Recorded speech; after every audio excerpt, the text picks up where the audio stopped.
Assalamualaikum warahmatullahi wabarakatuh. Perkenalkan, nama saya Mariatul Kiptia, saya dari Prodi Ekonomi Syariah semester 2. Di sini saya akan memenuhi tugas UTS Bahasa Arab mengenai mafuzat. Mafuzat yang pertama mengenai hadis tentang menjaga kebersihan. Contoh hadisnya adalah an-nadhafatu minal iman, artinya kebersihan sebagian dari iman. Kalimat an-nadhafatu minal iman ada salah satu slogan atau moto yang mengajak untuk menjalankan pola hidup bersih. Sebagian besar ulama mengatakan kalimat an-nadhafatu minal iman bukanlah hadis yang datang dari Rasulullah. Namun maknanya yang mengajak kebaikan dapat menjadi semangat umat muslim untuk menjaga kebersihan. Di dalam mafuzat ini dikatakan kebersihan sebagian dari iman. Tentu kita ketahui di dalam Islam diuraikan dengan kebersihannya, contoh bersih tubuh, pakaian, dan lingkungan sangatlah penting untuk kita jaga, mempengaruhi kesehatan kita. Sebagai seorang muslim yang baik, kita harus memiliki jiwa dan perasaan tidak betah dengan kotor dan berantakan. Sebaliknya, kita harus kecintaan terhadap kebersihan dan keindahan. Karena Allah itu indah, mencintai keindahan. Bagaimana cara kita untuk menjaga kebersihan? Yaitu dengan rajin ganti baju, mandi 2 kali sehari, sikat gigi 2 kali sehari, dan memperhatikan kebersihan tubuh lainnya. Kemudian, kebersihan lingkungan sekitar kita pun perlu kita jaga dan perhatikan. Jangan pernah menjadi orang yang tidak peka dengan keadaan lingkungan yang ada di sekitar kita. Tentu menjadi tanggung jawab bersama yang harus kita perhatikan dan lestarikan. Mafuzat yang kedua mengenai tentang mencari ilmu. Contoh hadisnya adalah utlubil ilma minal mahdi ilal lahdi. Artinya, tuntutlah ilmu sejak dari buayan hingga liang lahat. Mafuzat di atas merupakan nasihat yang sangat penting untuk diamalkan oleh setiap manusia. Dengan menuntut ilmu, manusia dapat meningkatkan kualitas hidupnya, memberikan manfaat bagi orang lain, dan mendapatkan pahala dari Allah Subhanahu wa Ta'ala. Ada makna yang terkandung dalam mafuzat ini. Yang pertama, ilmu harus dicari sejak dini. Sejak usia dini, manusia sudah memiliki potensi untuk belajar dan menyerap ilmu. Oleh karena itu, penting untuk memulai proses belajar sedini mungkin, agar ilmu yang diperoleh dapat lebih mendalam dan melekat. Yang kedua, ilmu harus terus dicari sepanjang hayat. Proses belajar tidak boleh berhenti sampai seseorang meninggal dunia. Selalu ada ilmu baru yang dapat dipelajari dan pengetahuan yang dapat diperluas. Yang ketiga, ada ilmu memiliki nilai yang sangat tinggi. Ilmu diibaratkan seperti cahaya yang menerangi jalan hidup manusia. Dengan ilmu, manusia dapat membedakan mana yang benar dan mana yang salah, serta dapat menjalani hidup dengan lebih baik. Dan yang keempat, mencari ilmu adalah kewajiban. Bagi umat Islam, menuntut ilmu adalah sebuah kewajiban. Hal ini sebagaimana yang tercantum dalam berbagai ayat Al-Quran dan hadis Nabi Muhammad SAW. Contoh penerapan mafuzat dalam kehidupan. Yang pertama, seorang anak kecil yang rajin belajar di sekolah dan mengaji di rumah.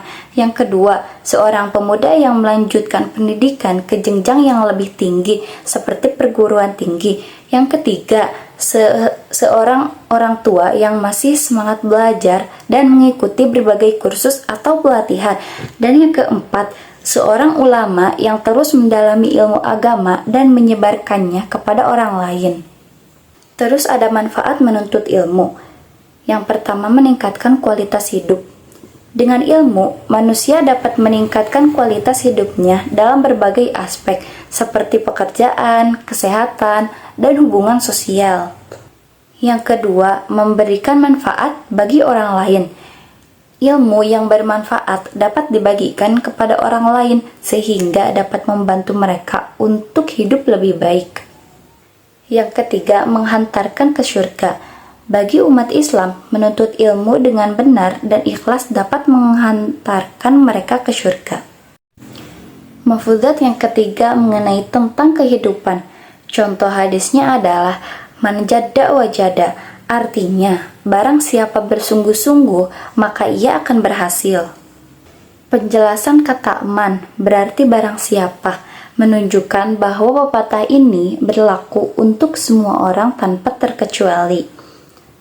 Kata jada yang berarti bersungguh-sungguh menunjukkan bahwa usaha yang dilakukan haruslah sungguh-sungguh dan maksimal.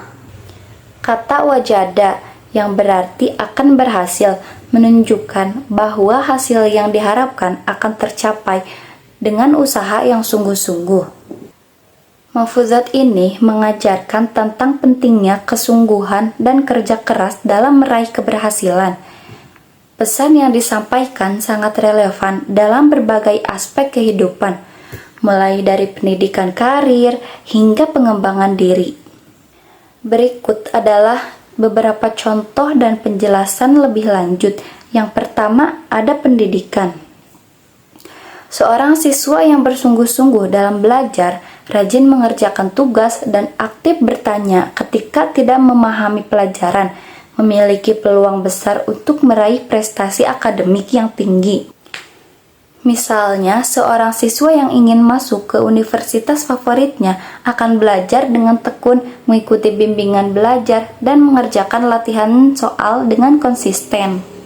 Usaha kerasnya ini pada akhirnya membuahkan hasil, berupa diterimanya di universitas yang diimpikan. Yang kedua, karir. Dalam dunia kerja, seseorang yang menunjukkan dedikasi tinggi selalu berusaha memberikan yang terbaik dalam setiap tugas dan tidak mudah menyerah ketika menghadapi tantangan, biasanya akan mendapatkan penghargaan berupa promosi, kenaikan gaji, atau kesempatan karir yang lebih baik. Sebagai contoh, seorang karyawan yang selalu datang tepat waktu, memberikan inovasi dalam pekerjaannya, dan bekerja melebihi ekspektasi atasan, akan lebih cepat naik jabatan dibandingkan mereka yang bekerja ala kadarnya. Yang ketiga, olahraga.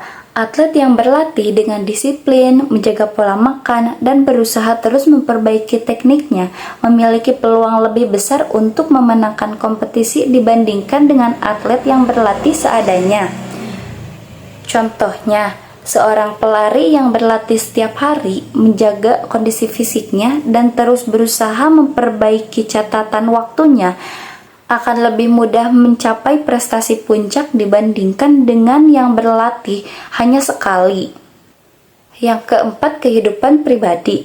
Dalam aspek kehidupan sehari-hari, orang yang berusaha menjaga hubungan baik dengan keluarga, teman, dan lingkungan sekitar, serta selalu berusaha untuk memperbaiki diri, akan merasakan kebahagiaan dan ketentraman hidup. Sebagai contoh, seseorang yang selalu berusaha memperbaiki dirinya, menjaga hubungan baik dengan orang lain, dan aktif berpartisipasi dalam kegiatan sosial akan lebih mudah mendapatkan dukungan dan cinta dari orang-orang yang di sekitarnya. Dalam mafuzat ini mengajarkan kita bahwa keberhasilan bukanlah sesuatu yang datang dengan mudah. Dibutuhkan usaha, ketekunan, dan kerja keras untuk mencapainya. Pesan moral ini sangat penting untuk ditanamkan dalam diri kita agar tidak mudah menyerah ketika menghadapi rintangan dan selalu berusaha memberikan yang terbaik dalam setiap usaha yang kita lakukan.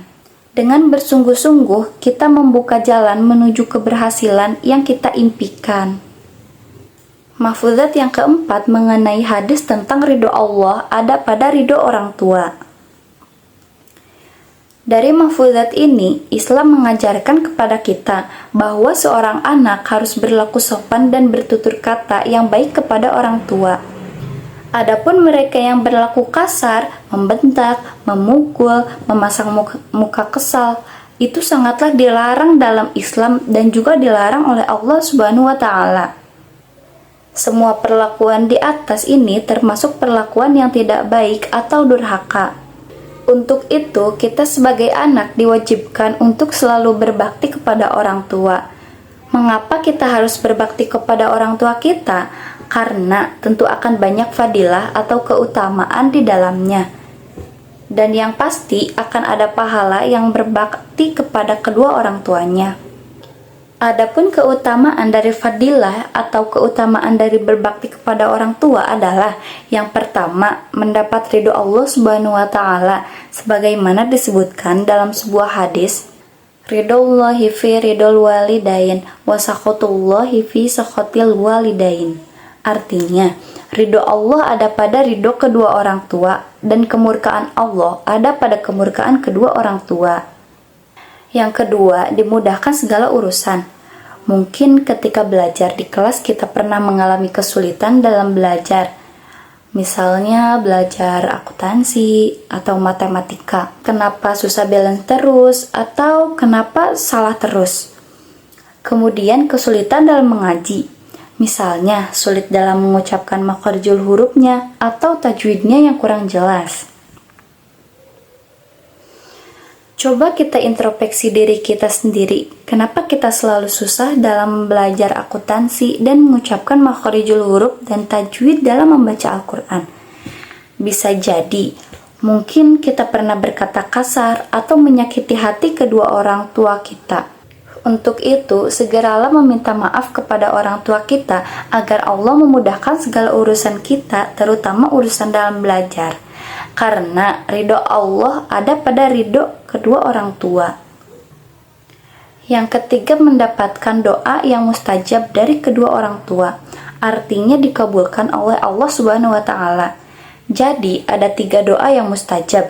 Yang pertama, doa orang yang dizolimi. Yang kedua, doa orang yang bepergian. Dan yang ketiga, doa orang tua pada anaknya.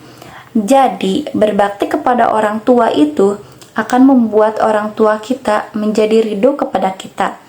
Dengan begitu, orang tua pasti akan mendoakan kebaikan kepada kita.